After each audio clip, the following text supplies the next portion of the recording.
Why is it that people prefer known hells to unknown heavens? You know why?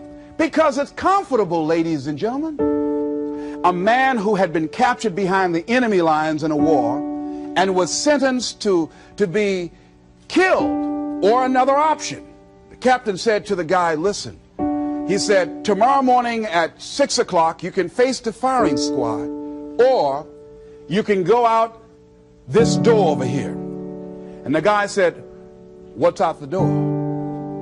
He said, no one knows. All we can tell you just unknown horrors.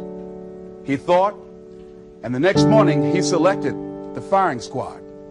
After the shots rang out, the captain's secretary said, what's beyond that door?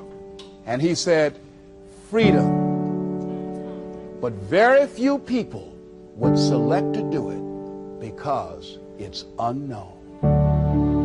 See, a lot of people never live their dreams. A lot of people never do the things they want to do. A lot of people stay on jobs where they're miserable. I read an article called, Is Your Job Making You Sick? Many of us choose an active living death. Many of us are walking dead, that we're not doing what we want to do. Many of us stay in relationships where we're dying together rather than growing and expanding and living together. We're miserable, but because we don't have the courage to see ourselves beyond that relationship that has turned toxic, we go through life living dead people. Now, you know, a lot of people say, I'm going to live my life one day when things get right. When I get all my bills paid. When I get my feet on the ground. I say, what have you been walking on?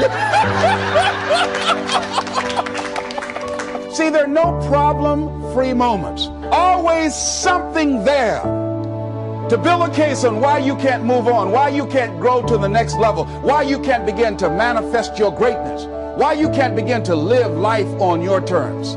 Always something there to block you, to keep you where you are, and keep you from beginning to develop your true greatness. Always some fear.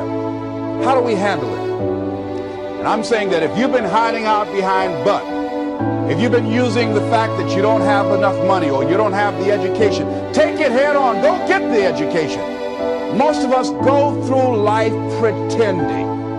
pretending that we're satisfied where we are, pretending that everything is okay, pretending that we don't have any special goals or ambitions or desires, when really deep down inside we do really want more. But if you look at our behavior, if you judge based upon what we do, that really will tell you some true stories about people, because you have to judge a tree by the fruit it bears, not the fruit that it talks about. See, a lot of people pretend that they want more out of life, but all you have to do is watch their actions. That will tell you something. See, but will cause you to procrastinate, but will cause you to hide out behind fear, but will cause you to come up with all type of excuses that you can validate your inaction and not acting on your dream.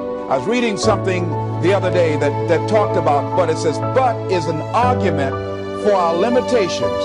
And when we argue for our limitations, we get to keep them.